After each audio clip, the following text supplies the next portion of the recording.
ഈശ്വരേറ്റവും പ്രിയപ്പെട്ടവരെ, തിരുവിഷ്ടം മീഡിയയിലേക്ക് സ്വാഗതം. എവർക്കും ഈശ്വര കൃപയും സമാധാനവും. വിശുദ്ധ കുമ്പസാരത്തെ സംബന്ധിച്ച ആലോചനകളിലാണല്ലോ നമ്മൾ. നിരവധി വിഷയങ്ങൾ പകുതിക്ക് വെച്ച് നിർത്തിയിട്ടാണ് ഈ ആലോചനകളിലൂടെ നാം തുടരുന്നത്. അതിന് പ്രധാന കാരണം, നോമ്പ് കാലത്ത് പ്രധാനമായിട്ടും നാം കുമ്പസാരത്തിന് വേണ്ടി ഒരുങ്ങും. അപ്രകാരം കുമ്പസാരത്തിനായിട്ട് ഒരുങ്ങുമ്പോൾ അത് കുറച്ചുകൂടി വ്യക്തതയോടെയും ബോധ്യത്തോടെയും നമുക്ക് സ്വീകരിക്കാനായാൽ നമ്മുടെ ജീവിതത്തിൽ നവീകരണത്തിന് ഏറ്റവും ഉതകുന്ന മാർഗമായി നമുക്ക് കുമ്പസാരത്തെ അനുഭവിക്കാൻ കഴിയുന്നതുകൊണ്ടാണ്. അഥവാ കുമ്പസാരത്തിലൂടെ നവ്യമായ ഒരു ജീവിതത്തിലേക്ക് പ്രവേശിക്കാൻ നമുക്ക് കരുത്തുണ്ടാവും. അതുകൊണ്ട് കുമ്പസാരത്തിന്റെ ആലോചനകളിലേക്ക് നമ്മൾ വഴിമാറുകയാണ്. അതിനുശേഷം ബാക്കിയുള്ളവ തുടരാമെന്ന് കരുതും.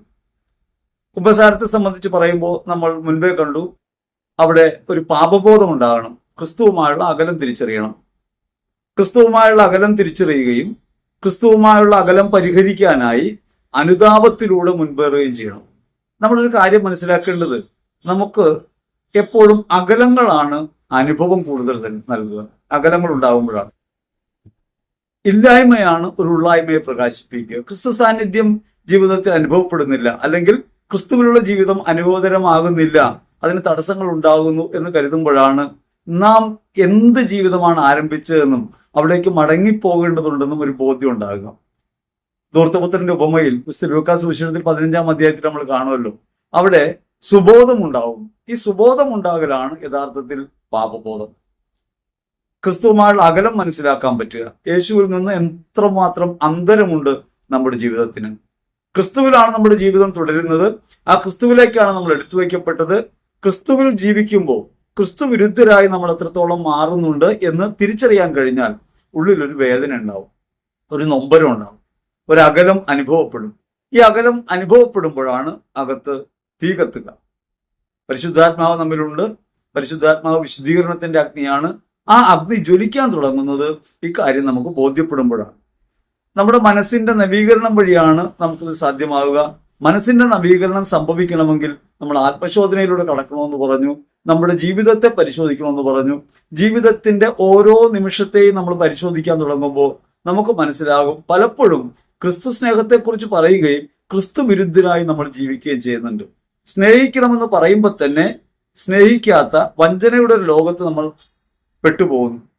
നമ്മുടെ ജീവിതത്തിന്റെ ഒരു വൈരുദ്ധ്യാത്മക സ്വഭാവത്തെ നമ്മൾ മനസ്സിലാക്കണം. അത് ഒരേ വഴിക്ക് ഒഴുകുന്നതല്ല, ഒരു സംഘർഷത്തിലൂടെയാണ് ജീവിതം കടന്നു പോകുന്നത്. ഈ പൗലോസ് ശ്ലീഹ അതിനെക്കുറിച്ച് പറയും, നന്മ ചെയ്യാൻ ഇച്ഛിക്കുമ്പോൾ തന്നെ തിന്മയുണ്ട് എന്നൊരു തത്വം ഞാൻ കാണുന്നു, അത് എന്നെ അസ്വസ്ഥനാക്കുന്നു. ഞാൻ എത്ര ദുർഭകനായ മനുഷ്യൻ, മരണത്തിന് അധീനമായ ശരീരത്തിൽ നിന്ന് ആരാണ് എന്നെ മോചിപ്പിക്കുക? പരപ്രസാദാവസ്ഥയിൽ മരണത്തിനതീതമായ, ശാരീരിക അഭിലാഷങ്ങൾക്ക് അതീതമായ ദൈവസ്നേഹത്തിലേക്ക് ഉന്മുഖമായ ഒരു ജീവിതം നയിക്കാൻ നമുക്ക് കഴിയുമായിരുന്നു. അതിൽ നിന്ന് നമുക്കുണ്ടായ അകലം, അതിൽ നിന്നുണ്ടായ വീഴ്ചയെ നമുക്ക് തിരിച്ചറിയാൻ കഴിയുമ്പോഴാണ് അനുതാപം ജനിക്കുക. അനുതാപമില്ലാതെ കുമ്പസാരിക്കാൻ സാധ്യമല്ല. കുമ്പസാരം യാഥാർത്ഥ്യ അനുഭവമാകുന്നത് അനുതാപം ഉണ്ടാകുമ്പോഴാണ്. പക്ഷേ ഈ അനുതാപത്തെക്കുറിച്ച് നമുക്ക് ബോധ്യം ഉണ്ടാവണം. പലതരത്തിലാണ് നമ്മൾ കുമ്പസാരത്തെ ശീലിക്കുന്നത്. അത് ഒരു ആചാരം എന്ന നിലയ്ക്ക് നമ്മളിതൊക്കെ ചെയ്തു പോകേണ്ടവരാണ്, ഇടയ്ക്കിടയ്ക്ക് പരിശോധിക്കേണ്ടവരാണ് എന്ന നിലയ്ക്ക് നമുക്ക് പോകാം. അതേസമയം നമ്മുടെ കുറവുകളും ജീവിതം ക്രിസ്തുവിലായി തീരാത്തതിലുള്ള പരിമിതികളും തിരിച്ചറിഞ്ഞ് നമ്മൾ കുമ്പസാരിക്കാൻ ഒരുങ്ങുമ്പോഴാണ് അനുതാപത്തിലൂടെയുള്ള ഒരു കുമ്പസാരം ഉണ്ടാകുക. അനുതപിക്കുന്ന പാപിയോടാണ് ദൈവം ക്ഷമിക്കുക. എങ്ങനെയാണ് അനുതാപം ഉണ്ടാകുക? 2 തരത്തിലാണ് പ്രധാനമായും അനുതാപം നമ്മുടെ ജീവിതത്തിലുള്ളത്. ഉത്തമ മനസ്താപവും അടിമ മനസ്താപവും. ഉത്തമ മനസ്താപം എന്ന് പറയുന്നത് യാഥാർത്ഥ്യത്തിൽ സ്നേഹത്തിന് വിരുദ്ധമായി പോകുന്നുണ്ടല്ലോ, എന്നെ സ്നേഹിച്ചവനെ എനിക്ക് സ്നേഹിക്കാൻ കഴിയാതെ പോകുന്നുണ്ടല്ലോ എന്ന സ്നേഹവിചാരം അനുതാപത്തിന് കാരണമായിട്ട് മാറുമ്പോഴാണ് നമ്മൾ 2 തരത്തിൽ മാനസാന്തരപ്പെടും. ഒന്ന്, ബാഹ്യതലത്തിലുള്ളൊരു മാനസാന്തരമുണ്ട്. അതായത് ലോകചര്യകൾക്ക് ഇണങ്ങിപ്പോകും വിധം ജീവിക്കാം, വിശ്വാസം പറയുന്ന കാര്യങ്ങളൊക്കെ ആചരിച്ചു പോകാം. അതൊരു മാനസാന്തരത്തിന്റെ തലമായിട്ട് നമുക്ക് കാണാൻ പറ്റും. ഇപ്പോൾ ദേവാലയത്തിൽ പോകാതിരുന്നയാൾ ദേവാലയത്തിൽ പോകുന്നു, വിശുദ്ധ കുർബാനയിൽ പങ്കെടുക്കുന്നു, ആചാരാനുഷ്ഠാനങ്ങളിൽ പങ്കെടുക്കുന്നു, അയാൾ ഭക്തനായി മാറുന്നു. ഇത് ഒരു മാനസാന്തരത്തിന്റെ ബാഹ്യതലമായിട്ട് കാണാം. നിരന്തരമായി തുടരേണ്ട ആന്തരികമായൊരു മാനസാന്തരമുണ്ട്. അത് എത്രത്തോളം സ്നേഹത്തോട് ചേർന്ന് നിൽക്കുന്നു എന്ന പരിശോധനയും സ്നേഹിക്കാൻ വേണ്ടിയുള്ള പരിശ്രമങ്ങളും തുടരുമ്പോഴാണ്. സ്നേഹിക്കുക എന്ന് വെച്ചാൽ അവനവനെ ഉപേക്ഷിക്കാൻ, എത്രത്തോളം സ്വയം ഉപേക്ഷിക്കാൻ കഴിയുന്നുണ്ട് എന്ന പരിശോധന ഉണ്ടാകുമ്പോഴാണ്. ക്രിസ്തുവിനെ ഹൃദയത്തിന് നാഥനായി സ്വീകരിക്കുകയും അവനോടുള്ള സ്നേഹത്തെ പ്രതി ജീവിതത്തെ നോക്കിക്കാണാൻ തുടങ്ങുകയും ചെയ്യുമ്പോഴാണ് യഥാർത്ഥത്തിൽ ഉത്തമ മനസ്താപം ഉണ്ടാകുക. ഉത്തമ മനസ്താപം സ്നേഹത്തിന് വിരുദ്ധമായി പോകുന്നല്ലോ, ക്രിസ്തുവിനെ സ്നേഹിക്കാൻ കഴിയാതെ പോകുന്നല്ലോ, എനിക്ക് വേണ്ടി ജീവൻ അർപ്പിച്ചവനോട് വിശ്വസ്തത പുലർത്താൻ എനിക്ക് കഴിയുന്നില്ലല്ലോ എന്നുണ്ടാകുന്ന യഥാർത്ഥമായ ദുഃഖമാണ്, ആത്മാനുതാപമാണ് ഉത്തമ മനസ്താപം. ഈ ഒരു മനസ്താപമാണ് ശരിക്കും വേണ്ടത്. സ്വാഭാവികമായി നമുക്കുള്ളത് അടിമ മനസ്താപമാണ്. അതായത് നമ്മൾ ഇങ്ങനെയൊക്കെ ജീവിച്ചാൽ നരകത്തിൽ പോകും. അവനവനെ കുറിച്ച് തന്നെയാണ് അവിടെയും ചിന്ത. ഞാൻ നരകത്തിൽ പോകാതിരിക്കാൻ വേണ്ടി ഞാൻ എങ്ങനെയും കൃത്യത പാലിക്കാൻ വേണ്ടി ചെയ്യുന്ന പ്രവൃത്തിയായിട്ട് മാറും. അടിമ മനസ്താപമെങ്കിലും വേണം കുമ്പസാരത്തിനെന്നാണ് പറയുക. എന്നാൽ നാം തിരിച്ചറിയേണ്ടത് യഥാർത്ഥത്തിൽ കുമ്പസാരം അനുഭവമാകണമെങ്കിൽ നമുക്ക് ഉത്തമ മനസ്താപം കൂടിയേ തീരും. ഉത്തമ മനസ്താപത്തിലേക്ക് നമ്മൾ തിരിയുന്നത് ജീവിതത്തെ ക്രിസ്തുവിൽ നോക്കിക്കാണാൻ തുടങ്ങുമ്പോഴാണ്. അവിടെയാണ് വചനത്തിന്റെ പ്രാധാന്യമുള്ളത്. വചനം നമ്മോട് പറയുന്ന കാര്യങ്ങൾ, ക്രിസ്തു നമ്മോട് പറയുന്ന കാര്യങ്ങൾ യഥാർത്ഥത്തിൽ ഹൃദയത്തിൽ സ്വീകരിക്കാൻ കഴിയുന്നുണ്ടോ, ക്രിസ്തുവിലേക്ക് തിരിഞ്ഞാണോ നമ്മൾ ജീവിക്കുന്നത് എന്ന് പരിശോധിക്കാൻ തുടങ്ങണം. ഇങ്ങനെ ഒരു ഉത്തമ മനസ്താപം ഉണ്ടാകുക, ഹൃദയപൂർവകമായ മനസ്താപം ഉണ്ടാകുക, സ്നേഹത്തെ പ്രതിയായി തീരുക ജീവിതം, സ്നേഹത്തെ പ്രതി ഹൃദയം ജ്വലിക്കാൻ തുടങ്ങുക എന്ന് പറയുന്നിടത്താണ് നമ്മൾ ചെയ്യുന്ന പ്രവൃത്തികളെയെല്ലാം സൂക്ഷ്മമായി പരിശോധിക്കാനും അവയിലെ കുറവുകൾ പരിഹരിച്ച് മുൻപോട്ട് പോകാനും ജീവിതത്തെ ഒരുക്കണമെന്ന തോന്നൽ ശക്തമാകുന്നു. യഥാർത്ഥത്തിൽ ഈ ഒരു തിരിച്ചറിവിലേക്ക് പോകാൻ പരിശുദ്ധാത്മാവ് നമ്മെ സഹായിക്കും. ക്രിസ്തുവിന്റെ സ്നേഹം നമ്മുടെ മുൻപിലുണ്ട്. അവൻ നമുക്ക് വേണ്ടി മരിച്ചു. അവൻ എന്നോട് മറ്റാരും ക്ഷമിക്കുന്നതിനേക്കാൾ നന്നായി ക്ഷമിച്ചു. അവൻ എന്നെ സ്വീകരിച്ചു. ഞാൻ മോശമായിരിക്കെ തന്നെ എന്നോട് കരുണ കാണിച്ച യേശുവിനോട് അല്ലെങ്കിൽ യേശുവിന്റെ സമർപ്പണത്തോട് എനിക്കുണ്ടാകുന്ന വിശ്വസ്തതാപൂർവമായ ഒരു സമീപനമാണ്, സ്നേഹത്തിന്റെ സമീപനമാണ് യഥാർത്ഥത്തിൽ ഉത്തമ മനസ്താപം. ഇനി അടിമ മനസ്താപം എന്ന് പറഞ്ഞാൽ എങ്ങനെയാണ്? അടിമ മനസ്താപം, ഞാൻ നരകത്തിൽ പോകും. അവിടെയും പ്രധാന വിഷയമായിട്ട് വരുന്നത് ഞാനാണ്. ഞാൻ നരകത്തിൽ പോകുന്നുള്ളത് കൊണ്ട് നരകത്തിൽ പോകാതിരിക്കാൻ വേണ്ടി, ശിക്ഷ ലഭിക്കാതിരിക്കാൻ വേണ്ടി, നിത്യശിക്ഷയിൽ നിന്ന് ഒഴിവാകാൻ വേണ്ടി ഞാൻ കുമ്പസാരിക്കുന്നു. ഇവിടെ യഥാർത്ഥത്തിൽ ഞാൻ എന്നെ പ്രതിയാണ്, അല്ലാതെ ക്രിസ്തുവിനെ പ്രതിയുള്ള ജീവിതം എന്ന നിലയ്ക്കല്ല നോക്കിക്കാണുന്നത്. ഈ വ്യത്യാസം നമ്മൾ തിരിച്ചറിയണം. ഇനി രണ്ട് ഘട്ടത്തിലായാലും മനസ്താപം അനിവാര്യമാണ്.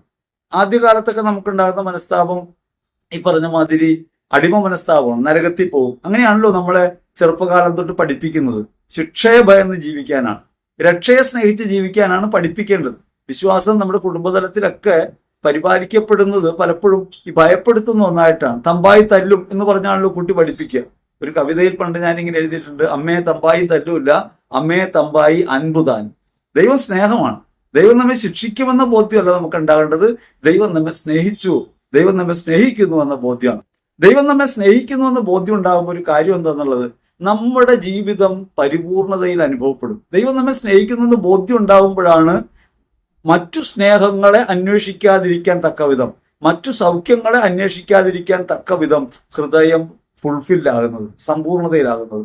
ഹൃദയം നിറവിലാകാത്തപ്പോഴാണ് നമ്മൾ സ്നേഹം അന്വേഷിച്ച് പരക്കം പായുന്നത്. നമ്മൾ പറഞ്ഞല്ലോ, ഈ ഭയം നമ്മെ കീഴ്പ്പെടുത്തുന്ന വിധമാണ് നമ്മെ ചെറുപ്പകാലം മുതൽ വിശ്വാസം പഠിപ്പിക്കുന്നത്. നിങ്ങൾ ഇങ്ങനെ ചെയ്തില്ലെങ്കിൽ നരകത്തിൽ പോകും, തെറ്റ് ചെയ്താൽ നരകത്തിൽ പോകും, നുണ പറഞ്ഞാൽ നരകത്തിൽ പോകും, ദൈവം ശിക്ഷിക്കും എന്ന് പറഞ്ഞാണ് വിശ്വാസി പഠിപ്പിച്ചുകൊണ്ടിരിക്കുന്നത്. വിശ്വാസം ഇങ്ങനെ ഭീഷണിപ്പെടുത്തുന്ന ഒന്നായി മാറുമ്പോൾ ഉണ്ടാകുന്ന സംഭവം എന്താണ്? അത് സ്നേഹവിരുദ്ധമായിട്ട് മാറും. ദൈവം സ്നേഹത്തിന് പുറത്തായി പോകും. ദൈവസ്നേഹം അനുഭവിക്കാൻ സാധ്യമല്ല. നമ്മെ ശിക്ഷിക്കുന്നവരെയാണോ സ്നേഹിക്കുന്നവരെയാണോ നമുക്ക് അംഗീകരിക്കാൻ പറ്റുക? സ്നേഹം പോലെ വലിയൊരു ശിക്ഷയുണ്ട്. സ്നേഹമാണ് വലിയ ശിക്ഷ. കാരണം നമ്മളെ ഒരാൾ സ്നേഹിക്കുന്നു എന്ന് പറയുന്നതാണ് നമ്മളെ തെറ്റ് ചെയ്യുമ്പോൾ ദ്രവിപ്പിച്ച് കളയുന്നത്. നമ്മെ ഒരാൾ ശിക്ഷിക്കുമ്പോൾ നമുക്ക് മാറ്റമൊന്നും ഉണ്ടാകില്ല. പാവങ്ങളെന്ന നോവലിൽ ജീൻ വാൽജിൻ മെത്രാന്റെ വിളക്കുകാലുകൾ മോഷ്ടിക്കുക. വിളക്കുകാലുകൾ മോഷ്ടിക്കുന്ന ജീൻ വാൽജിനെ പോലീസ് പിടികൂടുന്നു. അപ്പൊ അവിടെ നിന്നെടുത്ത ഈ വിളക്കുകാലുകളിൽ ബിഷപ്പ് ഹൗസിന്റെ പേരുണ്ട്. അതുകൊണ്ട് കാര്യം എളുപ്പമായി. കുറ്റവാളിയെ ബിഷപ്പിന്റെ മുമ്പിൽ കൊണ്ടുവരികയാണ്. ഈ വിളക്കുകാലുകൾ ഇവിടത്തെയാണോ? അത് ഇവിടത്തെയാണ്. ഇവനെ അങ്ങ് അറിയുമോ? അറിയും. ആരാണ് ഇവൻ? ഇവൻ എന്റെ സഹോദരൻ.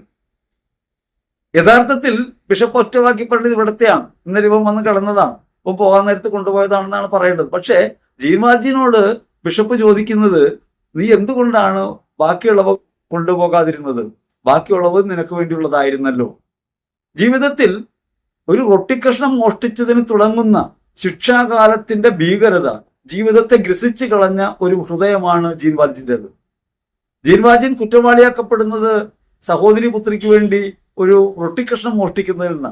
അങ്ങനെ റൊട്ടിക്കഷ്ണം മോഷ്ടിച്ച് മോഷ്ടാവായിത്തീരുന്ന, വിശപ്പിന്റെ ആധിക്യം കൊണ്ട് മോഷണത്തിലേക്ക് തിരിഞ്ഞ്, മോഷണം എന്ന് പറയുന്നത് ജീവിതത്തിലേക്ക് കടന്നു വന്ന് കുറ്റവാളിയാക്കപ്പെട്ട ഒരാളുടെ മുൻപിൽ സ്നേഹത്തിന്റെ കവാടം തുറന്നുകൊണ്ട് മെത്രാൻ പറയാണ്, ഇവൻ എന്റെ സഹോദരൻ. എല്ലാവരും അവനെ ഉപേക്ഷിക്കുമ്പോഴും കുറ്റവാളിയായി ചിത്രീകരിക്കുമ്പോഴും നേരെ തിരിച്ച് ഇവൻ എന്റെ സഹോദരനാണ് എന്ന് പറയുന്ന ബിഷപ്പിന്റെ ഈ മനോഭാവം, ക്രൈസ്തവമായ ഈ സ്നേഹം ജീൻ വാൽജീനെ ദ്രവിപ്പിച്ചു കളയുന്നു.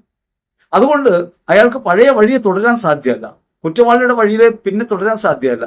പിന്നീട് ഈ ബിഷപ്പ് ഹൗസിന് മുന്നിലൂടെ അതിരാവിലെ കടന്നു പോകുന്ന ആളുകൾ കാണുന്നുണ്ട്, അതിശൈത്യത്തിൽ കരങ്ങൾ വിരിച്ചു പിടിച്ച് മുട്ടുകുത്തി നിന്ന് പ്രാർത്ഥിക്കുന്ന ജീൻ വാൽജീനെ. ജീൻ വാൽജീൻ പിന്നീട് രൂപാന്തരം വരുന്നതായിട്ട് നമുക്ക് കാണാം. ഒരാളെ രൂപാന്തരപ്പെടുത്തുന്നത് സ്നേഹമാണ്. ക്രിസ്തു നമ്മെ സ്നേഹിക്കുന്നെന്ന് ബോധ്യം ഉണ്ടാകുമ്പോഴാണ് നമുക്ക് തെറ്റിനെ കുറിച്ച് ബോധ്യം ഉണ്ടാകുക. നമ്മളെ ഒരാള് ശിക്ഷിക്കുമെന്നാണെങ്കിൽ ഒളിച്ച് തെറ്റ് ചെയ്യാനായിരിക്കും നമ്മൾ ശ്രമിക്കുക. ഞാൻ ഒരിക്കൽ ഒരു ക്രിസ്മസ് കാലത്ത് ക്രിസ്മസ് കാർഡ് മേടിക്കാൻ വേണ്ടി, പണ്ട് ക്രിസ്മസ് കാർഡൊക്കെ ഉണ്ടായിരുന്ന കാലമാണല്ലോ, ഇപ്പോഴാണെല്ലാം വാട്സപ്പിലും ഫേസ്ബുക്കിലും ഒക്കെയാണ്, ഇപ്പോ ഇൻസ്റ്റയിലും ഒക്കെയാണ് ഇപ്പോൾ സന്ദേശങ്ങൾ അയക്കുക.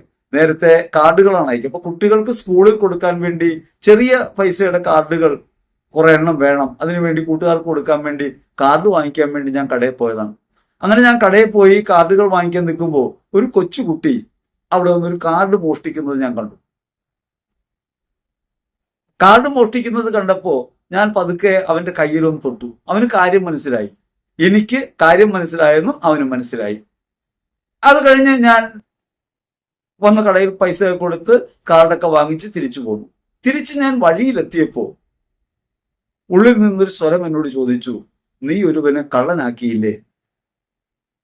എനിക്കത് അത്ഭുതകരമായിട്ട് തോന്നി. ഞാനൊരു തെറ്റും ചെയ്തില്ല. ഒരു തെറ്റ് ചെയ്യുന്നതിൽ നിന്ന് ഒരുവനെ തടയാണ്. എന്നോട് ആന്തരികമായ സ്വരം പറഞ്ഞത് മറ്റൊരു കാര്യമാണ്. നീ അവനോട് ചെവിട്ടിൽ ഒരു കാര്യം പറഞ്ഞാൽ മതിയായിരുന്നു, നിനക്കെത്ര കാർഡ് വേണം, ഞാൻ വാങ്ങിത്തരാം. അവന്റെ ജീവിതത്തിൽ ഒരിക്കലും അനുഭവപ്പെടാത്തൊരു കാര്യമാണ്. അവന് കിട്ടാതെ പോയത് കൊണ്ടാണ് അവൻ ഈ മോഷണത്തിന് ശ്രമിക്കുന്നത്. അവനെ സ്നേഹിക്കുന്ന ഒരുവനുണ്ടെന്നും അവനെ കരുതുന്ന ഒരുവനുണ്ടെന്നും അവന് ഈ കാർഡ് വാങ്ങിക്കൊടുക്കാൻ ദൈവം ഒരു ദൂതനെ അയക്കുമെന്നും അവന് ബോധ്യപ്പെട്ടാൽ ജീവിതത്തിൽ ഒരിക്കലും എത്ര കഠിനമായ സാഹചര്യം ഉണ്ടായാലും അവൻ മോഷണത്തിനായി തുനിയില്ലായിരുന്നു. എന്നോട് യാന്ത്രിക സ്വരം പറഞ്ഞത്, നീ ഒരു കള്ളനെ സൃഷ്ടിച്ചുവെന്ന്. എനിക്ക് പിന്നീട് ഒന്നും ചെയ്യാൻ കഴിഞ്ഞില്ല. ഞാൻ ആ കുട്ടിയെ പരതി നോക്കി, അവൻ അവിടെയൊന്നും കണ്ടില്ല.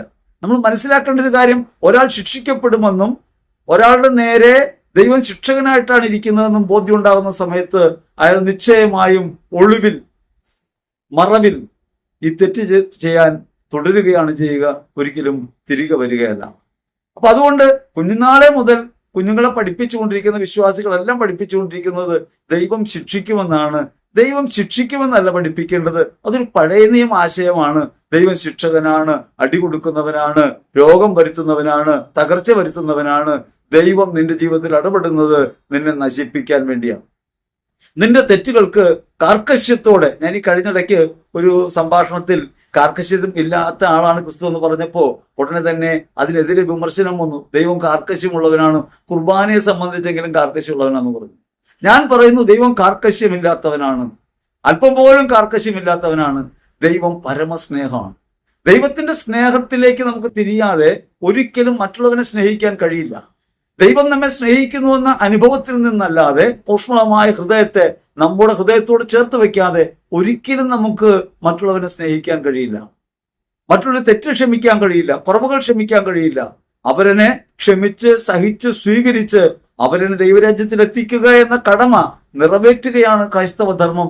ആ ധർമ്മം നിറവേറ്റാൻ നമുക്ക് കഴിയാതെ പോകുന്നുണ്ട് പലപ്പോഴും. തെറ്റുകൾ ചെയ്യുന്നത് വിദഗ്ധമായി എങ്ങനെ ചെയ്യാമെന്നാണ്, തെറ്റുകൾ എങ്ങനെ ന്യായീകരിക്കാമെന്നാണ്, തെറ്റുകൾക്ക് എങ്ങനെ നീതീകരണം ഉണ്ടാക്കാമെന്നാണ് നമ്മൾ ശ്രമിച്ചുകൊണ്ടിരിക്കുന്നത്. ഞാൻ ചെയ്യുന്നത് തെറ്റല്ല എന്ന് വ്യാഖ്യാനിക്കാൻ ദൈവവചനത്തെ തന്നെ ഉപയോഗിച്ചും പലപ്പോഴും നമ്മൾ ശ്രമിക്കും. അതുകൊണ്ട് അനുതാപത്തിന് വിരുദ്ധമായ ഒരു മനോനില സൃഷ്ടിക്കാനാണ് ഈ ഭീഷണി ഉപകാരപ്പെടുക എന്ന കാര്യം ഓർക്കണം. നമ്മൾ കുഞ്ഞുങ്ങളോടാകട്ടെ മറ്റുള്ളവരോടാകട്ടെ ദൈവം നിന്നെ ശിക്ഷിക്കും എന്നല്ല പറഞ്ഞു പഠിപ്പിക്കേണ്ടത്, ദൈവം നിന്നെ രക്ഷിച്ചിരിക്കുന്നുവെന്നാണ്. ക്രിസ്തു നമുക്ക് വേണ്ടി ക്രൂശിതനായിരിക്കെ, ക്രിസ്തു നമുക്ക് വേണ്ടി യാഗമായി അർപ്പിച്ചിരിക്കെ, ക്രിസ്തുവിന്റെ സ്നേഹത്തെ നിഷേധിക്കുന്ന ഒരു സംഭാഷണം നമ്മുടെ അതിരത്തിൽ നിന്നുണ്ടാകാൻ പാടില്ല, നമ്മുടെ ബോധ്യത്തിലുണ്ടാകാൻ പാടില്ല. അതുകൊണ്ട് ദൈവം സ്നേഹിച്ചു എന്നതിൽ നിന്ന് ദൈവം നമ്മെ സ്നേഹിക്കുന്നുവെന്ന് യോഹന്നാൻ ശ്ലീഹ പറയും. കണ്ടാലും എത്ര വലിയ സ്നേഹമാണ് അവിടുന്ന് നമ്മോട് കാണിച്ചത്. പാപികളായിരിക്കെ അവിടുന്ന് നമുക്ക് വേണ്ടി സ്വയം അർപ്പിച്ചു. സ്വന്തം പുത്രനെ നമുക്ക് വേണ്ടി ബലിയർപ്പിച്ചത് നമ്മൾ നന്നായപ്പോഴല്ല, മാനസാന്തരപ്പെട്ടപ്പോഴല്ല, നമ്മൾ ദൈവത്തിന്റെ വചനം പാലിക്കാൻ തുടങ്ങിയപ്പോഴല്ല, ദൈവത്തെ നിഷേധിച്ച് ലോക താല്പര്യങ്ങളിൽ മുഴുകിയിരുന്നപ്പോഴാണ് ക്രിസ്തു നമുക്ക് വേണ്ടി ക്രൂശിതനായത്.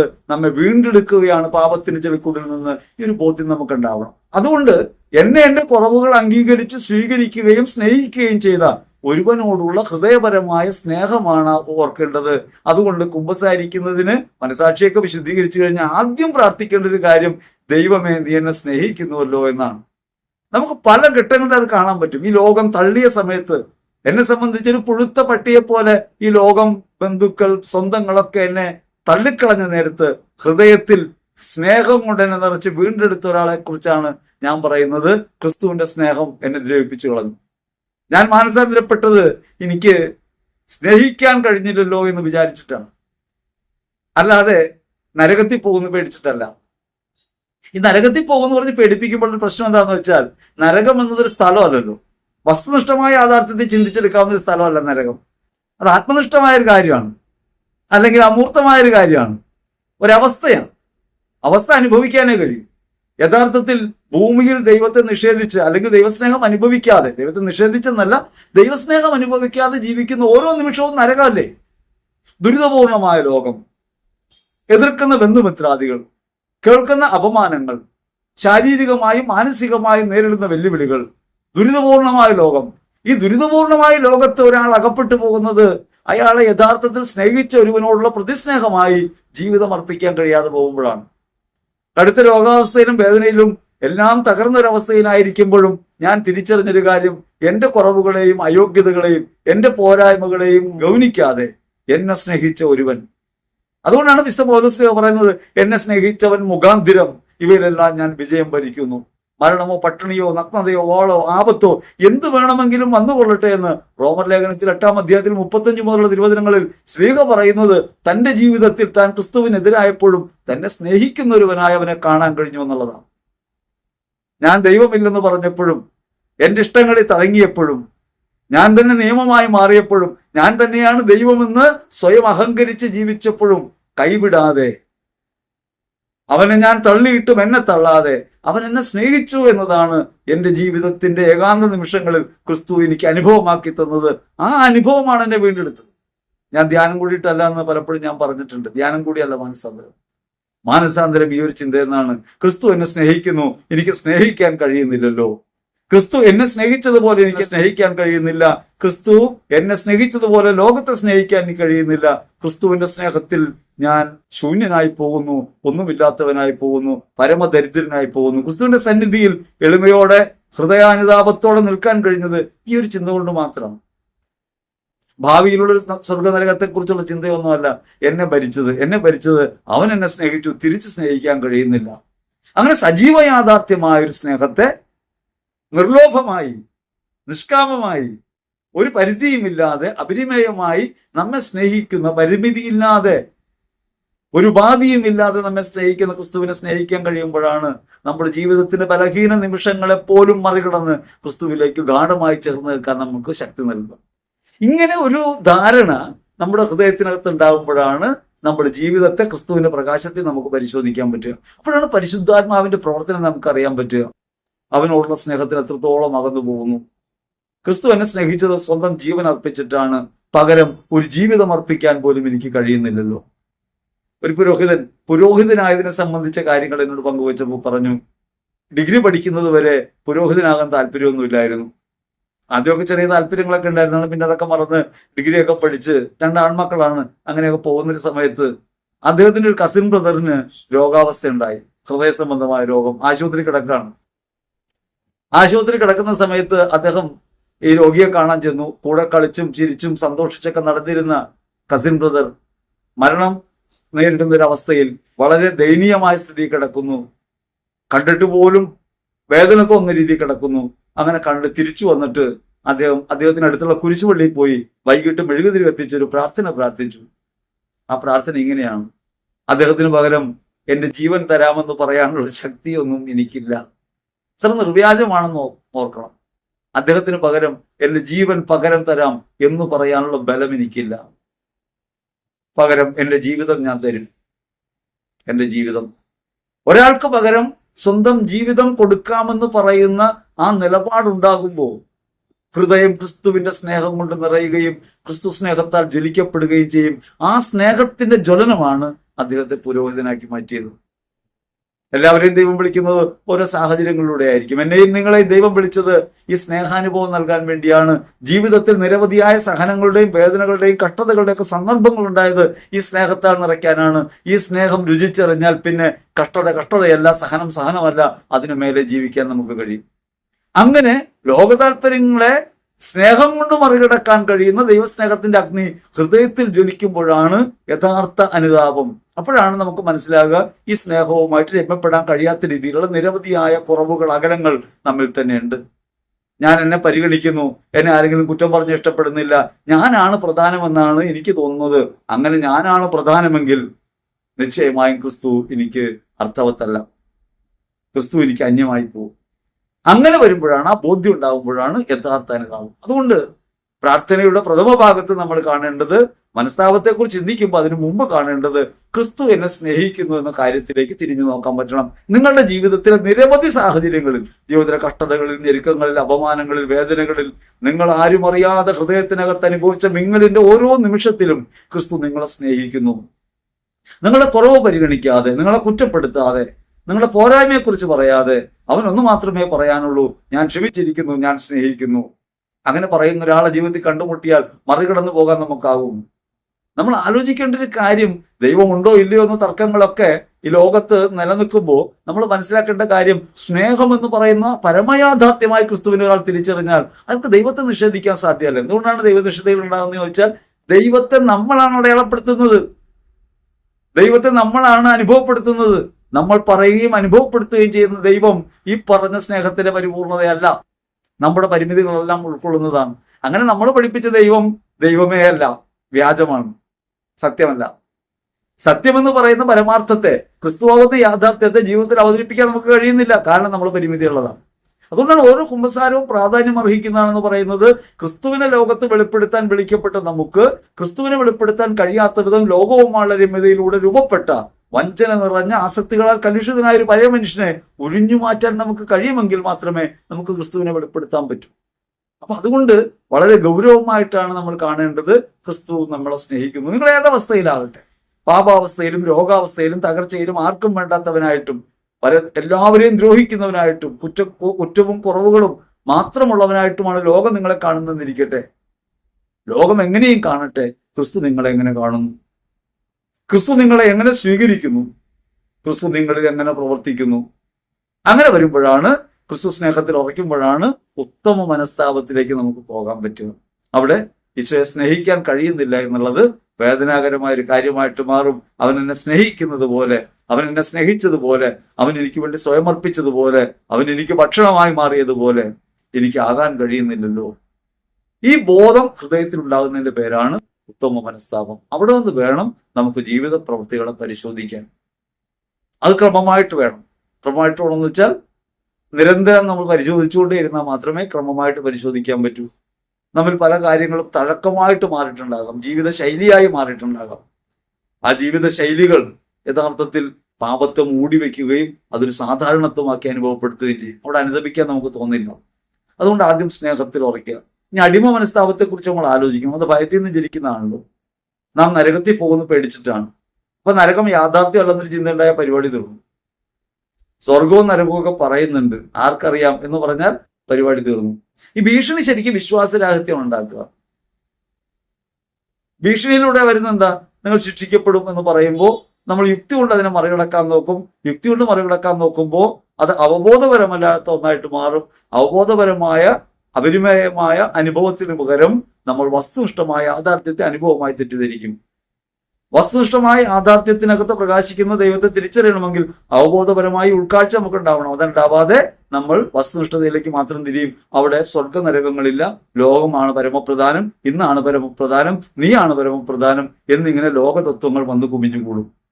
അതുകൊണ്ട് അടിമ മനസ്താപം ഉണ്ടാകുമ്പോൾ നമ്മൾ എന്താ പ്രധാനമായിട്ട് ചിന്തിക്കുക? ഇങ്ങനെ ചെയ്തു പോയാൽ, തെറ്റ് ചെയ്തു പോയാൽ ശിക്ഷകനായൊരു ദൈവമുണ്ട്. ഇതൊരു പഴയ നിയമ സങ്കല്പമാണെന്ന് കൂടി അറിയണം. പഴയ നിയമകാലത്ത് നിയമം അനുസരിക്കുന്നവർക്ക് അനുഗ്രഹങ്ങളും നിയമം നിഷേധിക്കുന്നവർക്ക് ശാപങ്ങളും, അങ്ങനെയാണ് പഠിപ്പിച്ചിരുന്നത്. പാപമാണ് രോഗകാരണം എന്നാണ് പഠിപ്പിച്ചിരുന്നത്. ജീവിതത്തിലുണ്ടാകുന്ന ദുഃഖദുരിതങ്ങൾക്കെല്ലാം കാരണം, നാശങ്ങൾക്കെല്ലാം കാരണം ദൈവശിക്ഷയാണെന്നാണ് പഠിപ്പിച്ചിരുന്നത്. സോദോം ഗൊമോറയെ നമുക്കറിയാലോ, ബാബേൽ ഗോപുരത്തെക്കുറിച്ച് നമുക്കറിയാലോ. എവിടെയും ശിക്ഷയെക്കുറിച്ചാണ്. ശിക്ഷയെക്കുറിച്ച് ഇങ്ങനെ പഠിച്ച് ശിക്ഷിക്കപ്പെടുമെന്ന ഭയത്തിൽ അടിമ മനസ്സായി മാറിക്കഴിയുമ്പോൾ സ്വാഭാവികമായും അടിമയുടെ ഹൃദയത്തിന് ഉണ്ടാകുന്നത് എതിർപ്പാണ്. അടിമ മനസ്താപത്തിനൊരു വൈകല്യം അതാണ്. അതിന് എതിർപ്പുണ്ടാവും. ആ സ്വയം നീതീകരണം അന്വേഷിക്കും. കുറ്റവും കുറവും മറ്റുള്ളവരിൽ ആരോപിക്കാൻ ശ്രമിച്ചുകൊണ്ടിരിക്കും. യഥാർത്ഥ മനസ്താപത്തിലേക്ക് വരില്ല. അപ്പൊ ശിക്ഷയെ ഭയന്നല്ല, രക്ഷകനായ യേശുവിനെ കുറിച്ചുള്ള ബോധ്യത്തിൽ നിന്നാണ് അനുതാപം ജനിക്കേണ്ടത് എന്ന കാര്യം ഓർക്കണം. ഇനി അങ്ങനെ അനുതാപം ജനിക്കുമ്പോൾ, പാപത്തെക്കുറിച്ച് ബോധ്യം ഉണ്ടാകുമ്പോൾ എങ്ങനെയാണ് പാപത്തെ നമ്മൾ മനസ്സിലാക്കുക എന്ന് കൂടി ആലോചിക്കണം. തിരുസഭ പാപത്തെക്കുറിച്ച് പഠിപ്പിക്കുന്നത് യുക്തിക്കും സത്യത്തിനും മനസാക്ഷിക്കും എതിരായ, യുക്തിക്കും സത്യത്തിനും ശരിയായ മനസാക്ഷിക്കും എതിരായ തിന്മയാണ് പാപം. അതുകൊണ്ടാണ് ഇന്നലെ മനസാക്ഷിയെക്കുറിച്ച് പ്രാർത്ഥിക്കണമെന്ന് പറഞ്ഞത്. സത്യം യേശുക്രിസ്തുവാണ്. യുക്തിയോ? യുക്തി ലോഗോസ് ആണ്. ആദിയിൽ വചനമുണ്ടായിരുന്നു, വചനം ദൈവത്തോടു കൂടെയായിരുന്നു. ഈ വചനം എന്ന വാക്കിന് യഥാർത്ഥത്തിൽ അർത്ഥം ലോഗോസ് എന്നാണ്. ലോഗോസ് എന്ന് പറഞ്ഞാൽ കാരണമെന്നാണ്, യുക്തി എന്നാണ്. അപ്പൊ നമ്മുടേതല്ലാത്തൊരു യുക്തിയിലേക്ക് നമുക്ക് പോകാൻ പറ്റണം. നമ്മുടെ യുക്തി എങ്ങനെയുള്ളതാണ്? നമ്മുടെ യുക്തി വസ്തുനിഷ്ഠ അനുഭവമായി, ലോകവുമായി ബന്ധപ്പെട്ടൊരു യുക്തിയാണ്. ഇന്നലെ മഴക്കാർ വന്നപ്പോൾ മഴ പെയ്തു, മഴ പെയ്യും, ഒരു യുക്തിയാണ്, നമ്മുടെ യുക്തിയാണ്. അപ്പൊ വേറൊരാൾ പറയാണ് ഇന്ന് കാറ്റുണ്ട്, കാറ്റടിക്കും, മേഘം മാറിപ്പോവും, അതും യുക്തിയാണ്. വസ്തുനിഷ്ഠ യാഥാർത്ഥ്യങ്ങളൊന്നും നിലനിൽക്കുന്ന ഒരു കാര്യമല്ല. ലോകം ചലനാത്മകമായ ഒന്നാണ്, അത് മാറിക്കൊണ്ടേയിരിക്കും. ഇന്നലത്തെ യുക്തിയല്ല ഇന്നത്തെ യുക്തി, ഇന്നലത്തെ ശാസ്ത്ര നിരീക്ഷണങ്ങളല്ല ഇന്നുള്ളത് കൂടുതൽ പുരോഗമിക്കും. വസ്തുനിഷ്ഠ ലോകത്തെ കുറ്റപ്പെടുത്താൻ പറഞ്ഞതല്ല, ഭൗതികത ഇല്ലാത്തതാണെന്ന് പറഞ്ഞതല്ല, ശാസ്ത്രം ശരിയല്ലെന്നല്ല പറഞ്ഞത്. ഇത് സ്വാഭാവികമായി സംഭവിക്കുന്ന കാര്യമാണ്. പക്ഷേ സ്നേഹം എന്നേക്കും നിലനിൽക്കും. 1 കൊരിന്ത്യർ ലേഖനത്തിൽ 13-ാം അധ്യായത്തിൽ 13-ാം തിരുവചനം, വിശ്വാസവും പ്രത്യാശയും സ്നേഹവും, അവിടെ എന്നേക്കും നിലനിൽക്കുന്നതായിട്ട് പറയുന്നത് സ്നേഹമാണ്. ആ സ്നേഹത്തിൽ ഉറയ്ക്കുമ്പോൾ മാത്രമേ നമുക്ക് പ്രത്യാശയുള്ളവരായിട്ട് മാറാൻ പറ്റൂ. പ്രത്യാശ അങ്ങനെ നമ്മുടെ മുൻപിലുള്ളപ്പോൾ മാത്രമേ വിശ്വാസത്തിൽ അടിയുറയ്ക്കാൻ പറ്റൂ. വിശ്വാസത്തിൽ നിന്ന് പ്രത്യാശയിലേക്കും പ്രത്യാശയിൽ നിന്ന് സ്നേഹത്തിലേക്കും വളരാൻ പറ്റുന്നത് പോലെ തന്നെ സ്നേഹം വിശ്വാസത്തെ ജനിപ്പിക്കും. ക്രിസ്തുവിനോടുള്ള സ്നേഹത്തിൽ ആഴപ്പെടുമ്പോൾ പ്രത്യാശ ഉള്ളിൽ ഉറയ്ക്കും. അവൻ എനിക്ക് വേണ്ടി മരിച്ചു, ഉയർത്തു, അതുകൊണ്ട് അവൻ എനിക്ക് വേണ്ടി സ്വയം സമർപ്പിച്ചുവെങ്കിൽ നിശ്ചയമായിട്ടും എനിക്ക് ജീവിതത്തിൽ അവന്റെ കൂട്ടുണ്ട്, അവൻ എന്നെ രക്ഷിച്ചിരിക്കുന്നു എന്നൊരു ഉറപ്പിലേക്ക് എനിക്ക് എത്താൻ പറ്റും. അവനിൽ ശരണപ്പെടാൻ പറ്റും. എന്റെ കുറവുകളും പോരായ്മകളും എന്തുമായിരിക്കെ അവൻ ശരണപ്പെടാൻ പറ്റും. ആ ശരണം എനിക്ക് ഉറയ്ക്കുമ്പോൾ മാത്രമേ വിശ്വാസത്തിൽ എനിക്ക് ജീവിക്കാൻ പറ്റൂ. ഇന്ന് സംഭവിച്ചുകൊണ്ടിരിക്കുന്ന പിഴവെന്താന്ന് വെച്ചാൽ വിശ്വാസം മൂല്യച്യുതിയുള്ളതായിട്ട് മാറി, വിശ്വാസം എപ്പോഴും തെന്നി മാറുന്ന ഒന്നായിട്ട് മാറി. വിശ്വാസമാണ് അടിസ്ഥാനമായി അനുതാപത്തിന്റെ തലമായിട്ട് വരേണ്ടത്. അങ്ങനെ എന്നെ സ്നേഹിച്ച, ഞാൻ ശരണപ്പെടുന്ന ക്രിസ്തുവിൽ എത്രത്തോളം വിശ്വാസമുള്ളവനായി ഞാൻ ജീവിക്കുന്നു, വിശ്വസ്തത എത്രത്തോളം. ഒരിക്കലും കുമ്പസാരത്തിൽ നമ്മൾ ഏറ്റു പറയാത്തൊരു കാര്യമാണ് വിശ്വാസം. വിശ്വാസക്കുറവുണ്ട് എന്ന് നമ്മൾ ഏറ്റു പറയാറില്ല. നമ്മളെപ്പോഴും 10 കൽപ്പനയെ നോക്കിയിരിക്കുകയാണ്. കൽപ്പനയെ കുറിച്ച് വേറെ പറയാം. പക്ഷേ 10 കൽപ്പനയിലേക്ക് നോക്കിയിരിക്കുകയാണ്. കൽപ്പന എണ്ണി നോക്കും, പാപങ്ങൾ അതിലെന്തെങ്കിലും ഉണ്ടോ എന്ന് നോക്കും, കൊന്നിട്ടുണ്ടോ കട്ടിട്ടുണ്ടോ എന്നൊക്കെ നോക്കിയിട്ട് ഉടനെ തന്നെ വെട്ടി അവസാനം നിസ്സാരമായി എന്തെങ്കിലും ഊഹാപോഹങ്ങളൊക്കെ പറഞ്ഞ് അലങ്കാര പ്രയോഗങ്ങളൊക്കെ നടത്തി കോപിച്ചു പോകാറുണ്ട്. അനുസരിക്കാൻ പറ്റുന്നില്ല. പിന്നെ അവസാനത്തെ വാക്കാണ് ചീത്ത വിചാരങ്ങൾ ഉണ്ടാകുമെന്ന് വെച്ചു. ആർക്കാ ചീത്ത വിചാരങ്ങളില്ലാത്തത്? ഒരിക്കലും ഒരു പുരോഹിതനോട് കാണ്ടുവ രൂപതയെ വെച്ച് ഞാൻ കുമ്പസാരിക്കണ്ടേ, ദിവ്യാനസിന്റെ ഇരുന്ന് പ്രാർത്ഥിച്ചുകൊണ്ടിരിക്കുകയാണ്. അങ്ങനെ പ്രാർത്ഥിക്കുന്ന 4 പേരാണ് പ്രാർത്ഥിക്കുന്നത്. 2 പേര് ടേമായിട്ട് പ്രാർത്ഥിക്കുകയാണ്. 24 മണിക്കൂറും പ്രാർത്ഥനയാണ്. അങ്ങനെ ഇരിക്കുമ്പോൾ ചിലപ്പോഴൊക്കെ ഈ കൂടെയുള്ളവർ വരില്ല. 2 മണിക്കൂർ നമ്മൾ ഇരിക്കുമ്പോൾ നമുക്ക് ടോയ്ലറ്റിൽ പോകാൻ തോന്നും, പല കാര്യങ്ങൾ തോന്നും, പല വിചാരം ഉണ്ടാവും, ഇരിപ്പും അടുക്കും. കുറെ നേരമായി കഴിയുമ്പോൾ ആദ്യത്തെ സമയമാണ്, നമ്മളൊന്നും ഇരുന്നിട്ടില്ല, അടങ്ങിയിരുന്ന് ശീലിച്ചയാളല്ല. അടങ്ങിയിരുന്ന് ശീലിക്കാത്തയാൾ 40 നാൾ ദൈവസന്നിധി ഇരിക്കാൻ പോയേക്കാണ്. ഇരിക്കാൻ കഴിയുന്നില്ല. അങ്ങനെ ഇരിക്കാൻ പറ്റാതെ വരുമ്പോൾ ഈ വരുന്നവരോട് നമുക്ക് ദേഷ്യം ഉണ്ടാവും. അവരോട് പ്രകടിപ്പിക്കുന്നത് കൊണ്ട് പ്രകടിപ്പിക്കാതെ. അപ്പൊ ഈ സ്നേഹത്തിനെതിരായി പോകുന്നുവല്ലോ. ഈശോയുടെ സന്നിധിയിൽ ഇരിക്കാനാണല്ലോ അവസരം ലഭിച്ചത്. എന്നേക്കും അവിടെ ആയിരിക്കേണ്ടതാണ്, മരിച്ചാലും അവിടത്തോട് കൂടെ ആയിരിക്കേണ്ടതാണ്. എന്നിട്ട് ജീവിച്ചിരിക്കുമ്പോൾ കുറച്ചു നേരം അവിടത്തോട് കൂടെ ഇരിക്കുന്നത് അസഹ്യമായി മാറുന്നല്ലോ, സ്നേഹം കുറഞ്ഞു പോകുന്നല്ലോ, ക്ഷോഭിക്കുന്നല്ലോ എന്ന് വിചാരിച്ചിട്ട് കുമ്പസാരിക്കുന്നതാണ്. അപ്പൊ അച്ഛൻ എന്നോട് പറയാണ്, ഞാനും കോപിച്ചു പോകുന്നുണ്ട്, ഇപ്പൊ തന്നെ ഞാൻ കോപിച്ചിട്ടാ വന്നിരിക്കുന്നത്. ചീത്ത വിചാരങ്ങൾ ഉണ്ടാകുന്ന വെച്ചോ എന്ന് പറഞ്ഞാൽ അച്ഛൻ എന്ത് പറയും? അച്ഛനും ചീത്ത വിചാരങ്ങളുണ്ട്. ചീത്ത വിചാരങ്ങളല്ല കുഴപ്പമായി മാറുന്നത്, ഈ കോപിക്കുന്നു എന്നതല്ല കുഴപ്പമായി മാറുന്നത്. അതിന്റെ ആന്തരികതയിൽ എന്താ സംഭവിക്കുന്നതെന്ന് തിരിച്ചറിയാൻ കഴിയും വിധം ഹൃദയത്തെ പരിശോധിക്കാൻ നമുക്ക് കഴിയുമ്പോഴാണ് യഥാർത്ഥ അനുതാപത്തിലേക്കും തമ്മിലുള്ള വിശ്വാസക്കുറവിനെ കുറിച്ചും നമുക്ക് മനസ്സിലാകുക. അപ്പൊ ഞാൻ പറഞ്ഞു വന്നത്, വിശ്വാസത്തെ പരിശോധിക്കണം. പക്ഷെ കുമ്പസാരത്തെ നമ്മളത് പരിശോധിക്കാറേയില്ല. നമ്മൾ ഈ 10 കൽപ്പന എണ്ണി നോക്കി അതിലെങ്ങും നമ്മൾ പെടുന്നില്ലെന്ന് വരുത്തി തീർത്ത് നമ്മളിങ്ങനെ കേവലമായ ചില കാര്യങ്ങൾ പറഞ്ഞ് പതിവായി, നിങ്ങൾ തന്നെ ആലോചിച്ച് നോക്കുക, എത്രയോ കാലമായി പറഞ്ഞിരുന്ന അതേ വിഷയങ്ങൾ അതേ രീതിയിൽ തുടർച്ചയായി പറഞ്ഞുകൊണ്ടിരിക്കുകയാണ് നമ്മൾ, യാതൊരു ഫലമില്ലാതെ. കുടം കമത്തി വെച്ചിട്ട് വെള്ളം കോരിയിരിക്കുന്ന പണിയാണ് ചെയ്തുകൊണ്ടിരിക്കണേ. അകം തുറന്നു നോക്കിയിട്ടില്ല. ഈശോ പറഞ്ഞല്ലോ, നിങ്ങൾ പാത്രത്തിന്റെ പുറം കഴുകാതെ ഇതിന്റെ അകം ഒന്ന് കഴുകണം. ഈ അകം കഴുകുന്നേ ഇല്ല, പുറം കഴുകിപ്പോരുകയാണ്. അതുകൊണ്ട് ചടങ്ങ് നടക്കുന്നുണ്ടോ എന്ന് വെച്ചാൽ ചടങ്ങ് നടക്കുന്നുണ്ട്. അനുഭവം ഉണ്ടാകുന്നുണ്ടോ എന്ന് ചോദിച്ചാൽ ഇല്ല. അനുഭവം ഇല്ലെന്ന് ആരും പുറത്തു പറയില്ല. ചിലപ്പോൾ പറയും ഭയങ്കര കുമ്പസാരമായിരുന്നു, അച്ഛൻ ഭയങ്കരമായിട്ട് ഉപദേശിച്ചു. അതല്ല കുമ്പസാരം. കുമ്പസാരത്തിന് ഉപദേശത്തിന് പ്രാധാന്യമുണ്ട്. പക്ഷേ നമ്മൾ മനസ്സിലാക്കേണ്ടത്, കുമ്പസാരം ഹൃദയപരമായ അനുഭവമായിട്ട് മാറണമെങ്കിൽ ഒന്ന് നമ്മുടെ വിശ്വാസക്കുറവേറ്റ് പറയണം. നമുക്ക് വിശ്വാസക്കുറവുണ്ട്. വിശ്വാസക്കുറവുണ്ടോന്ന് പരിശോധിക്കാനായിട്ട് കൂടുതലൊന്നും നമ്മൾ ചിന്തിക്കേണ്ടതില്ല. ഭയമുണ്ടോ? മരണഭയമുണ്ടോ? നാളെക്കുറിച്ച് ഉത്കണ്ഠയുണ്ടോ? ആകുലതയുണ്ടോ എന്നൊക്കെ പരിശോധിച്ചാൽ മതി. നമുക്ക് ആകുലത ഉണ്ടെങ്കിൽ അതിനർത്ഥം എന്താ? ആകുലരാകുന്നതുകൊണ്ട് ആയുസിന്റെ ദൈർഘ്യം ഒരു മുഴമെങ്കിലും കൂട്ടാൻ നിങ്ങളിൽ ആർക്ക് സാധിക്കും? കേവലം ഇതുപോലും സാധ്യമല്ലെങ്കിൽ അല്പവിശ്വാസികളെ നാളെക്കുറിച്ച് എന്തിനാ ആകുലരാകുന്നു? യേശു ചോദിക്കാം. ആകുലതയുണ്ടോ? വയലിലെ ചെടികളെ നോക്കുവാൻ, ലില്ലികളെ നോക്കുവാൻ, അവയെ എത്രയായിട്ട് അണിയിച്ചൊരുക്കുന്നു. അങ്ങനെ അണിയിച്ചൊരുക്കുന്ന ദൈവം നിങ്ങളെ കൈവിടുമോ? 5 കുരുവികൾ 2 നാണയത്തൊട്ടിൽ വിൽക്കപ്പെടുന്നില്ലേ? അവയിൽ ഒന്നുപോലും വിസ്മരിക്കപ്പെടുന്നില്ല. നിങ്ങളുടെ തലയിലെ ഒരു മുടിനാരിഴയും ദൈവസന്നിധിയിൽ വിസ്മൃതമല്ല, അത് പൊഴിയുന്നത് അവിടെ നിന്ന് അറിയുന്നു. അതുകൊണ്ട് ധൈര്യമായിട്ടിരിക്കണം. ധൈര്യമായിട്ടാണോ ഇരിക്കണേ? അല്ല. പ്രാർത്ഥിക്കുന്നതും വിശ്വാസം വഴി ചരിക്കുന്നതും ആചാരങ്ങളിൽ പങ്കെടുക്കുന്നതും എല്ലാം വിശ്വാസക്കുറവുകൊണ്ടാണ്. നമ്മൾ വിചാരിക്കുന്ന വിശ്വാസം കൊണ്ടാണ്. ധ്യാന കേന്ദ്രങ്ങളിൽ ആളുകൾ ഓടിക്കൂടുന്ന വിശ്വാസം കൊണ്ടല്ല, വിശ്വാസക്കുറവ് കൊണ്ടാണ്. ദേവാലയങ്ങളിൽ ആളുകൾ ഓടിക്കൂടുന്ന വിശ്വാസം കൊണ്ടല്ല. നമ്മൾ സ്വയം പരിശോധിച്ചാൽ മതി. വിശ്വാസക്കുറവ് കൊണ്ടാണ് പലപ്പോഴും. ക്രിസ്തുവിനുള്ള സ്നേഹത്തെ പ്രതി അവനോടുള്ള യാഗത്തിൽ പങ്കുചേർന്ന് സ്വയം അർപ്പിച്ച് അവന്റെ യാഗം ആനുകാലികതയൊക്കെ അനുഭവമാക്കണമെന്ന ബോധ്യത്തിലാണോ വിശുദ്ധ കുർബാനയ്ക്ക് പോകുന്നത്? അങ്ങനെയാണോ നവനാളിൽ പങ്കെടുക്കുന്നത്? ഉത്തമമായ മാതൃകയായി ജീവിച്ച ഈ വിശുദ്ധാത്മാക്കളോട് കൂടെയുള്ള സഹവാസത്തിൽ ക്രിസ്തുവിന്റെ വഴിയിൽ മുന്നേറണമെന്ന് വിചാരിച്ചിട്ടാണോ നവനാൾ കൂടുന്നത്? 9 നാളുകൾ നവനാൾ കൂടിയാൽ കാര്യം നടക്കുമെന്ന് വിചാരിച്ചിട്ടല്ലേ? അപ്പൊ 9 നാളുകൾ ഞാൻ ഈ നവനാൾ കൂടിയാൽ എന്റെ കാര്യം നടക്കുന്നു വെച്ചാൽ എന്റെ പ്രയത്നം കൊണ്ട് തന്നെയാണ് അവിടെ ഞാൻ നേടുന്നത്. അവിടെ ദൈവത്തിന് ഒരു ഇടപാടും ഇല്ല. ദൈവത്തെ ഇങ്ങനെ സമ്മർദ്ദപ്പെടുത്തി കാര്യം നേടാമെന്ന് പഠിക്കുന്നത് യഥാർത്ഥത്തിൽ ക്രിസ്തു വിശ്വാസവുമായി ബന്ധപ്പെട്ടൊരു കാര്യമാണോ? വിശ്വാസവുമായി ബന്ധപ്പെട്ട കാര്യമേ അല്ല. ഒരിടത്ത് പോയാൽ അവിടെ തന്നെ തങ്ങി നിൽക്കുന്നുണ്ടോ? ഓടിക്കൊണ്ടിരിക്കുകയാണ്. എന്നോട് ഈ അടുത്തൊരു സഹോദരി ഒരു കാര്യം പറഞ്ഞു. ഞാനിങ്ങനെ ആലപ്പുഴയിൽ ഒരു ധ്യാന കേന്ദ്രത്തിൽ വരുന്നുണ്ട്. എന്താണ് അവിടെ വരുന്നത്? അവിടെ എന്താ പ്രത്യേകത ഉള്ളത്? അവിടെ പ്രത്യേകതയില്ലല്ലോ, നിങ്ങളുടെ അടുത്തുള്ള മാതാവ് തന്നെയല്ലേ അവിടെ ഉള്ളത് എന്ന് ചോദിച്ചപ്പോൾ അവര് പറയാണ്, അവിടെ ചെല്ലുമ്പോൾ ഒരു പ്രത്യേക ആശ്വാസമുണ്ട്. എന്താണ് ആശ്വാസം എന്ന് വെച്ചാൽ ഇങ്ങനൊരു വ്യാമോഹം കിടക്കുകയാണ്. ആ വ്യാമോഹത്തിന്റെ ആശ്വാസമാണ്. ലോട്ടറി ടിക്കറ്റ് എടുത്ത് അത് നറുക്കെടുക്കുന്ന ദിവസം വരെ ഉണ്ടാകുന്ന ഒരു ആശ്വാസം ഉണ്ടല്ലോ, ഈ ആശ്വാസം തന്നെയാണ്. യഥാർത്ഥ വിശ്വാസരാഹിത്യമാണ്. വിശ്വാസമുള്ള ഒരാളെ സംബന്ധിച്ച് അയാളുടെ ബലിയർപ്പണം അയാൾ അർപ്പിക്കാനുള്ള വേദിയാണ്. വിശ്വാസമുള്ള ഒരാളെ സംബന്ധിച്ച് ഒരു നവനാളിൽ പങ്കെടുക്കുന്നത് അയാൾ ഈ വിശുദ്ധനുമായി വിശുദ്ധയുമായി കണ്ടുമുട്ടുന്ന അനുഭവമാണ്. ആ വിശുദ്ധന്റെയും വിശുദ്ധയുടെയും ജീവിത മാതൃക സ്വീകരിച്ച് ക്രിസ്തുവിലേക്ക് എത്തിച്ചേരണമെന്നുള്ള ഒരു ഓർമ്മ പുതുക്കലാണ് ഒരു നവനാളാചരണം. ഒരു തിരുനാളാചരണമാകട്ടെ ഒരു വിശുദ്ധാത്മാവിന്റെ ജീവിത പുണ്യങ്ങളെ ഹൃദയം കൊണ്ട് ഭരിക്കുന്ന പ്രവൃത്തിയാണ്. അങ്ങനെയൊക്കെയാണോ? അതുകൊണ്ട് ആലോചിക്കണം, വിശ്വാസം എങ്ങനെയുണ്ട്? ദൈവം എന്റെ കാര്യത്തിൽ ശ്രദ്ധാലുവാണെന്ന് വിശ്വാസമുണ്ടോ? പ്രഥമം. ദൈവം എന്റെ അകത്ത് വസിക്കുന്നു എന്ന് വിശ്വാസമുണ്ടോ? ദൈവം അവരിനെ വസിക്കുന്നു എന്ന് വിശ്വാസമുണ്ടോ? അവരിനെ കാണുമ്പോൾ ദൈവത്തെയാണോ ചെറുത്താനെയാണോ കണ്ടുകൊണ്ടിരിക്കുന്നത്? ഇങ്ങനെ പരിശോധിക്കാൻ തുടങ്ങുമ്പോഴാണ് വിശ്വാസം എങ്ങനെയാണെന്ന് മനസ്സിലാകുക. മരണഭയം, ഒരു പനി വരുമ്പോൾ പോലും മരണഭയമാണ്. ഒരു പനി വരുമ്പോൾ എന്തായാലും മരിക്കും, മരിക്കേണ്ടതാ. പക്ഷേ നമുക്ക് പേടിയാ മരണത്തെ. മരണം ഒരു മോശപ്പെട്ട കാര്യമായിട്ട് നമ്മൾ കണ്ടേക്കണേ.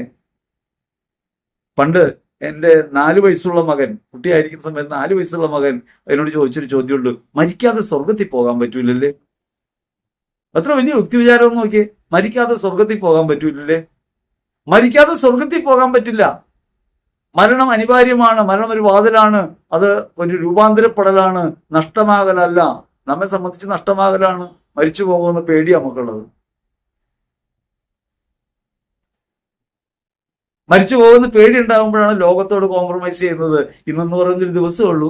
ശരിയാണ്, ഇന്നെന്ന് പറഞ്ഞൊരു ദിവസമേ ഉള്ളൂ. പക്ഷെ അതെന്തിനുള്ളതാ? ഇന്നലെ വരെയുള്ള ജീവിതത്തിന് പരിഹാരമായിട്ട്, ഇന്നലെ വരെ ചെയ്തു പോയ അകൃത്യങ്ങളിൽ പരിഹാരമായിട്ട് ജീവിക്കാൻ ഒരു ദിവസം. പക്ഷെ നമ്മൾ എന്താ വിചാരിക്കുന്നത്? ഇന്നെന്ന് പറയുന്ന ഒരു ദിവസമേ ഉള്ളൂ. ഇന്ന് സുഖിക്കാനുള്ള ദിവസം, ഇന്ന് സുഖകരമായിട്ട് ജീവിക്കാനുള്ള ദിവസം. അതല്ലാതെ ഇത്രയും കാലത്തെ ജീവിതത്തിന്റെ പിഴയൊടുക്കാൻ പരിഹാരം ചെയ്യാനുള്ള ഒരു ദിവസമാണ് ഇന്നത്തേത്. സ്നേഹിക്കാതെ പോയത് മുഴുവൻ ഇന്നത്തെ ഒരു ദിവസം കൊണ്ട് സ്നേഹിച്ചു തീർക്കണം എന്നൊരു ആലോചനയല്ലോ നമുക്കുള്ളത്. അപ്പൊ വിശ്വാസക്കുറവ് ഒരു പരമമായ വീഴ്ചയാണ്. വിശ്വാസക്കുറവുണ്ടോ എന്ന് തലനാരിഴ കയറി പരിശോധിക്കണം. നമ്മൾ പെട്ടെന്ന് നോക്കിയാൽ, പുറമെ നോക്കിയാൽ തൊലിപ്പുറമെ എല്ലാം ഭംഗിയാണ്, അത് വെറും മേക്കപ്പ് മാത്രമാണ് എന്ന് മനസ്സിലാകണം. അകത്തേക്ക് തിരിയണം. അകത്തേക്ക് തിരിഞ്ഞ് വ്യക്തിഗതമായ ഭാവത്തിൽ എങ്ങനെയാണ് ജീവിതത്തെ നോക്കിക്കാണുന്നതെന്നും, ഈ ജീവിതം അനുഗ്രഹമായി കാണുന്നുണ്ടോ, ദൈവം തന്ന അനുഗ്രഹപരമായ ഒരു അവസരമാണ് ഇന്നത്തെ ദിവസം എന്ന് കാണുന്നുണ്ടോ, ജീവിതത്തിൽ ഉണ്ടാകുന്ന സമ്മർദ്ദങ്ങളും ക്ലേശങ്ങളും അപകടങ്ങളും രോഗങ്ങളും ദുരിതങ്ങളും എല്ലാം എന്റെ ജീവിതത്തെ ക്രിസ്തുവുമായി ചേർത്ത് വെക്കുന്നവയാണെന്ന് തിരിച്ചറിയാൻ കഴിയുന്നുണ്ടോ, അവയിലെല്ലാം ഞാൻ വിജയം വരിക്കും ക്രിസ്തു സ്നേഹത്തെ പ്രതി എന്നൊരു നിലപാടുണ്ടോ എന്ന് പരിശോധിക്കണം. അപ്പോഴാണ് ഉത്കണ്ഠകളൊക്കെ നമുക്ക് മനസ്സിലാകുക. ചില ഉത്കണ്ഠകൾ നമ്മെ വിഴുങ്ങിക്കളയുമ്പോൾ അത് പൈശാചികമായ ബാധയായി പോലും അനുഭവപ്പെടും. വിശ്വാസത്തെ നമ്മൾ പാടെ വെറ്റിക്കൊണ്ടുപോകാൻ കഴിയും ഉത്കണ്ഠകൾക്ക്. ആ ഉത്കണ്ഠകളും ആകുലതകളും ഉണ്ടാകുമ്പോൾ പ്രാർത്ഥിക്കാൻ കഴിയുന്നില്ല.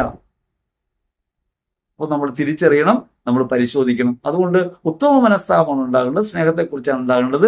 രണ്ടാമത്തെ ഭാഗം അടിമ മനസ്താപമാണ്. അടിമ മനസ്താപം അവനവനെ കുറിച്ചുള്ള ചിന്തയാണ്. അവനവന് നഷ്ടങ്ങൾ ഉണ്ടാകാതിരിക്കാൻ, കഷ്ടങ്ങൾ ഉണ്ടാകാതിരിക്കാൻ, നരകത്തിൽ പോകാതിരിക്കാൻ ക്രിസ്തുവിന്റെ വഴിയെ ചരിക്കുക എന്നുള്ളതാണ്. ഇത് പഴയ നിയമവുമായി ബന്ധപ്പെട്ടൊരു കാര്യമാണ്. പാപത്തിന് ശിക്ഷ അന്ന് അപ്പപ്പ തന്നെ ശിക്ഷയാണ് കൊടുക്കുന്നത് ആയിട്ട് കാണുന്നത്. അത് പ്രതീകാത്മകമാണ്, നമുക്ക് പഠിക്കാൻ വേണ്ടിയാണ്. ദൈവം നിത്യമായ ശിക്ഷയാണ് ശരിക്കും നമുക്ക് തരേണ്ടത്.